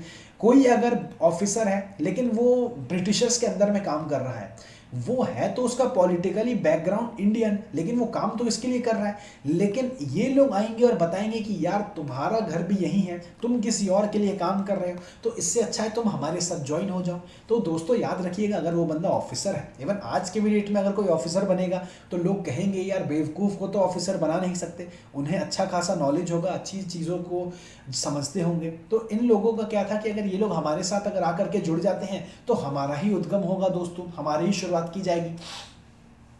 तो ये सारी जितने भी आपको मैंने बताया, तो ये हमारे जो ग्रुप्स हुआ करते थे, सोसाइटी हुआ करते थे, वो हमारे बंगाल के हुआ करते थे। अब मैं बातें करता हूँ मुंबई के बारे में। तो मुंबई, अब अगला टॉपिक आप लोग मुंबई लिखिएगा, या मुंबई नहीं बॉम्बे लिखिए। बॉम्बे दोस्तों काफ़ी थोड़ा अच्छा भी लगता है सुनने में। तो यहाँ पर पहला जो सोसाइटी या फिर सभा उभर करके आई थी, उनको हम लोग, मैंने बताया था ये स्टार्टिंग में, लेकिन अभी चीज़ें लिमिटेशन के साथ सिंप्लीफाइड करते जा रहा हूँ। उस टाइम सिर्फ नाम दिया था, अब जा करके थोड़ा सा डिटेल बता रहा हूँ। इनको हम लोग पूना सार्वजनिक सभा के नाम से जानते हैं। दोस्तों याद रखते जाइएगा, पूना सार्वजनिक नाम सभा से जानते हैं। इसकी शुरुआत 1870 में किनके द्वारा की गई थी? एमजी रनाडे का नाम हमारे सामने आता है। और एमजी रनाडे का जिक्र मैंने बताया था, ये उस टाइम में साउथ के रजनीकांत हुआ करते थे, जिनका जो इम्पैक्ट हुआ करता था पूरे नॉर्थ ईस्ट, पूरे इंडिया भर में हुआ करता था। लोग चाहते थे कि ये हमारे साथ अगर आकर के जुड़ते हैं तो हमारा नाम और अच्छे से फैलेगा। तो ये उस टाइम साउथ के रजनीकांत हुआ करते थे। तो एमजी रनाडे जी आते थे और ही फाउंडेड दिस पूना सार्वजनिक सभा इन 1870। इसी के साथ ही साथ क्या देखा जाता था, कोई जो लोग हैं जो कह सकते हैं लोकली रूलर हैं या फिर लोकली पावरफुल हैं, वो इनके साथ आकर के मिलते थे। चाहे अवध स्टेट के जो मालिक हैं या फिर कह सकते हैं वो भगवान राव हुआ करते थे, वो इनके साथ आकर के मिल गए। उसी के साथ ही साथ आप लोग जीवी जोशी का नाम जानते हैं, जिनको पूरा नाम हम लोग कहते हैं गणेश वासुदेव जोशी, वो भी इनके साथ आकर के मिल गए थे।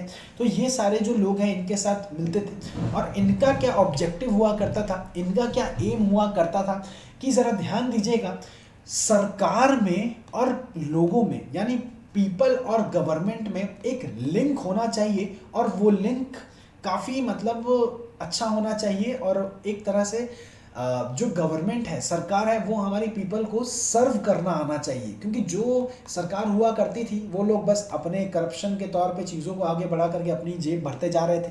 तो अब ये सारी चीज़ें नहीं चलेंगी। एमजी रनाडे की बातें अब आगे बढ़ाएंगी। तो ऐसे कोई डायलॉग मारा होगा इन लोगों ने क्या किया दोस्तों, जो पीपल है, आम आदमी है, और जो सरकार के बीच का जो रास्ता है, गैप है, उसको कम करने की कोशिश इन्होंने की थी दोस्तों। अब इसके बाद ही आगे बढ़ते हैं। तो अगले नंबर पे जो हमारा सभा उभर करके आता है, या उसको हम कुछ इस नाम से जानते हैं, the Bombay presidency association. Clear है दोस्तों? द बॉम्बे प्रेसिडेंसी एसोसिएशन कहते क्या है कि it was founded in the year 1885। INC वाला ही इस साल में इसको बनाया गया था। और it was founded by Pheroz Shah, PHEROZSHAH। दोस्तों फिरोज शाह नहीं है, ये पेहरोज शाह है, PHEROZSHAH। और उसी के साथ ही इनका पूरा नाम मेहता हुआ करता है। और दूसरे हमारे सामने केटी तेलांग का नाम आता है। और तीसरे हमारे सामने बदरुद्दीन का नाम आता है। बदरू, BADRUDDIN, इनका पूरा नाम बदरुद्दीन तैयबजी हुआ करता है। दोस्तों आप लोगों ने तैयबजी का नाम सुना होगा, तो ये वही हुआ करते थे, बदरुद्दीन तैयबजी, फिरोज शाह मेहता और केती तेलांग। इन तीनों का जो नाम है हमारे बॉम्बे प्रेसिडेंसी एसोसिएशन से जुड़ा हुआ है। इसमें क्या देखा गया था कि देखिए दोस्तों, भारतीयों का जो इंटरेस्ट होता था, इंटरेस्ट कहने का मतलब ये हमें करना है, ये हमारा डिज़ायर है, लेकिन जो सरकार है वो नहीं मान रही है। इनको किस तरह से आगे ले जाना है बॉम्बे में, वो ये सोसाइटी देखती थी। और उसके बाद ही आईएनसी की जो पहली मीटिंग हुई थी बॉम्बे में 1885 में, उनमें इनका जो रोल है वो सबसे बड़ा दर्शाया गया है। क्लियर है दोस्तों? आगे बढ़ते हैं। तीसरे नंबर पे हमारे सामने जो सभा उभर करके आता है वो हमारा मद्रास महाजन सभा के नाम से हम इसको जानते हैं। मद्रास महाजन MAHAJANSABH सभा के नाम से जानते हैं। Basically it was founded in the year 1884 और इनके जो फाउंडर हैं ये भी 3 हुआ करते थे। दोस्तों इतिहास में आपको 3 मिलते ही रहेंगे। इनके जो 3 नाम हुआ करते थे, स्पेलिंग लिखते जाइएगा। M और उनका पूरा नाम हुआ करता था VIRARA। वीरा, इनका जो नाम हुआ करता था वीराघव आचार्य हुआ करता था। तो स्पेलिंग कुछ VIRARAGHA, वीरा राघव, फिर आचार्य हुआ करता था। ये इनका पूरा नाम हुआ करता था। दोस्तों साउथ से ताल्लुक रखते हैं तो चीज़ें आसान तो होंगी नहीं, नाम को अगर ध्यान रखिएगा। इसी के साथ ही साथ आगे बढ़े तो इनमें जो दूसरे नाम आते थे वो बी सुब्रमण्यम अय्यर का नाम आता है। दोस्तों ये फेमिलियर नाम अब आया आप लोगों के मन में, सुब्रमण्य अय्यर का नाम आता है। तो ये भी इनसे ताल्लुक रखते थे। और उसी के साथ ही पी आनंदा ANANDA आनंदा चार्लू हुआ करते हैं। दोस्तों तो ये जो 3 नाम हैं हमारे सामने उभर करके आते हैं और ये मद्रास महाजन सभा से चीज़ें दर्शाती हैं। तो 3 नाम आ रहे हैं और ये फाउंड हुआ था 1884 में। तो चीज़ें दोस्तों इस हिसाब से चल रही हैं। और ये जितनी भी चीज़ें हैं मैंने आप लोगों को बताया था 1885 में बेसिकली INC का डेवलपमेंट हुआ था। इससे पहले के टाइम फ्रेम में ये सारी चीज़ें चलती आ रही थी। इसके बाद में INC जब आएगी, इंडियन नेशनल कांग्रेस आएगी, तब इसका जो रोल है वो हर जगह आप लोगों को दिखेगा। लेकिन इससे पहले की जो गाथाएं चल रही थी, अलग अलग लोग थे, पॉलिटिकली इन्वॉल्व थे, वो सारी चीज़ों को एक आइडिया देते थे और फिर जाकर के जो निर्माण हुआ था हमारा INC का हुआ था। दोस्तों तो ये सारी चीज़ें हैं। इसी के साथ ही साथ आगे बढ़ते हैं तो कुछ इस हिसाब से चीज़ें हमारे सामने आती हैं। तो कांग्रेस का एक आइडिया आज ले लीजिए दोस्तों। इसके बाद ही मैं क्या करूँगा, क्लास को एंड करके फिर आपके सामने अगली क्लास से है वो कांग्रेस की चीज़ें बता करके क्या क्या रोल रहा, क्या क्या सारी चीज़ें चली, वो करके फिर आगे की क्लास को हम लोग कंक्लूड करेंगे भी। तो ज़रा याद रखिएगा, अभी मैं बातें कर रहा हूँ, टॉपिक डालिएगा प्री कांग्रेस कैंपेन के बारे में। CAMPAIGN प्री कांग्रेस कैंपेन के बारे में बातें हो रही हैं। मतलब किस तरह से कांग्रेस से पहले का जो कैंपेन चलता था, चीज़ों को ये लोग किया करते थे। इसमें हुआ था क्या कि जितने भी कैंपेन हुआ करते थे वो लोग कॉटन ड्यूटी पर काफ़ी ज़्यादा काम किया करते थे। कॉटन ड्यूटी कहने का मतलब कॉटन का जो इम्पोर्ट का जो काम है उस पर चीज़ें दर्शाई जा रही हैं। इसी के साथ ही साथ आगे और बढ़ेंगे दोस्तों, तो जो हमारे गवर्नमेंट है, इंडियन गवर्नमेंट, जिसको हम लोग इंडियनाइजेशन ऑफ गवर्नमेंट का नाम देते हैं, इंडियनाइजेशन ऑफ गवर्नमेंट, इसकी शुरुआत, इंडियनाइजेशन ऑफ गवर्नमेंट सर्विसेज, इसकी शुरुआत की जाती है 1878 से लेकर के 79 तक की शुरुआत देखी गई थी। तो ये सारी चीज़ें हैं।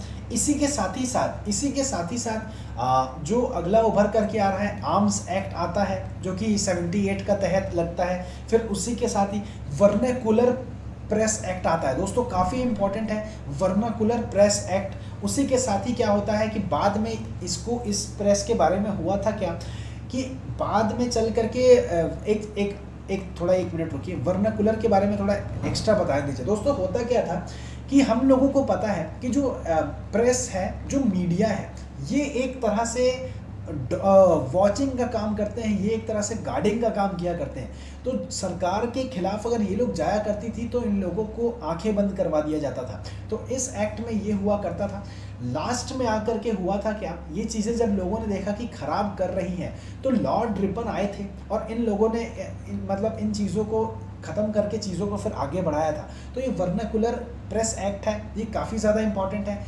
आर्म्स एक्ट है, इंडियनाइजेशन ऑफ गवर्नमेंट सर्विसेज है। इसी के साथ ही थोड़ा सा और आगे बढ़ते हैं दोस्तों। तो चौथे नंबर पर जो चीज़ें हमारे सामने उभर करके आ रही हैं कि जो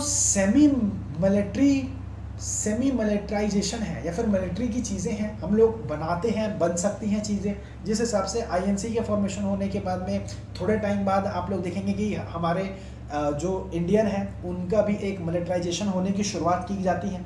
उसी के साथ ही साथ इन्होंने प्लांटेशन लेबर वर्कर पर भी काम किया था। उसी के साथ ही इनलैंड इमिग्रेशन एक्ट लगा था। इसी के साथ ही छठे नंबर पर अगर मैं बातें करूं तो ऑल इंडिया फंड लगा था, किसके तहत, जितने भी पॉलिटिकली एसोसिएशन है उनके तहत लगा था। थोड़े टाइम बाद आप लोग देखिएगा यहाँ पर आप लोगों ने इल्बर्ट बिल लागू हो गया था। दोस्तों ये सारी चीज़ें मैं सिर्फ अभी नाम लिख रहा हूँ, क्योंकि जब चीज़ें आगे आएंगी, लॉर्ड रिपन ने क्या किया था, क्या क्या सारी चीज़ों को आगे बढ़ाया था, ये उस टाइम में आएगा। लेकिन फ़िलहाल के लिए करना क्या है, इसको बस ध्यान में रखना है और बस समझते जाना है और लिखते जाना है। तो Ilbert bill by the Lord Ripon लागू हुआ था। उसी के साथ ही साथ जो हमारा सिविल सर्विस है दोस्तों, 8वें नंबर पर काफ़ी ज़्यादा इंपॉर्टेंट है, उसको मैं सबसे नीचे लिख रहा हूँ। जो हमारे सिविल सर्विस में जो मैक्सिमम एज है उसको रिड्यूस करवाया गया था। और उसी के साथ ही यहाँ पर जो ऑफिसर हुआ करते थे उनको हम लोग लॉर्ड लिटन के नाम से जानते हैं, LYTTON, लॉर्ड लिटन यहाँ पर हुआ करते थे। उसी के साथ ही साथ इंडियन सिविल सर्विस एलिगेशन लगा था, जो कि एक it was led by the Indian association under SN Banerjee चीज़ें आगे बढ़ाई गई थी। तो दोस्तों ये सारी जितनी भी कैंपेन हुआ करती थी, तो इसी के साथ ही अब हम लोग क्या करेंगे, अगली क्लास में जो हमारा INC है, इंडियन नेशनल कांग्रेस है, इसकी शुरुआत करेंगे। क्या क्या जो हमारा मॉडरेट फेज़ आता है, जिसको हम लोग 1885 से लेकर के 1905 तक करेंगे। फिर उसके बाद जो फेज़ आता है उसको क्या कहते हैं, ये सारी चीज़ें, फाउंडेशन क्या क्या हुआ था, कैसे हुआ था, कौन कौन से लोग आए थे। और दोस्तों सबसे ज़्यादा इंपॉर्टेंट, INC से कभी भी प्रीलिम्स में सवाल आते हैं या फिर किसी भी स्टेट पीसीएस में सवाल आते हैं, वो आते हैं कि कितनी मीटिंग हुई थी दोस्तों, मीटिंग कब कब हुई थी, कहाँ कहाँ हुई थी। ये सारी चीज़ें मैं एक सिंप्लीफाइड वे में करवाऊंगा, चाहे वो मद्रास में हुआ था, इलाहाबाद में हुआ था, बनारस में हुआ था, बॉम्बे में हुआ था, कलकत्ता में हुआ था, सूरत में हुआ था, मद्रास में हुआ था, लाहौर में हुआ था। ये दोस्तों सिस्टमैटिक चीज़ें याद हैं मुझे, इस वजह से मैंने जल्दी इसको बोल दिया। तो ये कब हुआ था, कहाँ हुआ था, इसके लीडर कौन हुए थे, और ये मीटिंग का हमारा मेन एजेंडा क्या था, मतलब मेन एम क्या हुआ करता था दोस्तों। तो चीज़ों को आराम से करते चलेंगे। हमारा 1924 का क्यों इम्पोर्टेंट है, बेलगाम में हुआ था, और क्योंकि वहाँ के जो प्रेसिडेंट हैं वो गांधी जी हुआ करते थे दोस्तों। HPSC Haryana public service commission का इसी बार का प्रीलिम्स का सवाल है, जो कि क्लियर किया था मैंने। तो ये चीज़ें आई थी और मुझे बहुत अच्छे से याद है कि गांधी जी किस प्रेसिडेंसी के मतलब किस INC के मीटिंग के हेड बने थे, प्रेसिडेंट बने थे, ताकि उनके निगरानी में जो मीटिंग हुई थी तो वो बेलगाम का सेशन हुआ करता था 1924 का। फिर लाला लाजपत राय का नाम आता है, मोतीलाल नेहरू का आता है। तो ये सारी चीज़ें करवा करके कल की भी क्लास काफ़ी ज़्यादा इंटरेस्टिंग होने वाली है दोस्तों। तो एक काम करते हैं, अभी फ़िलहाल के लिए क्लास को एंड करते हैं, और बाकी जो भी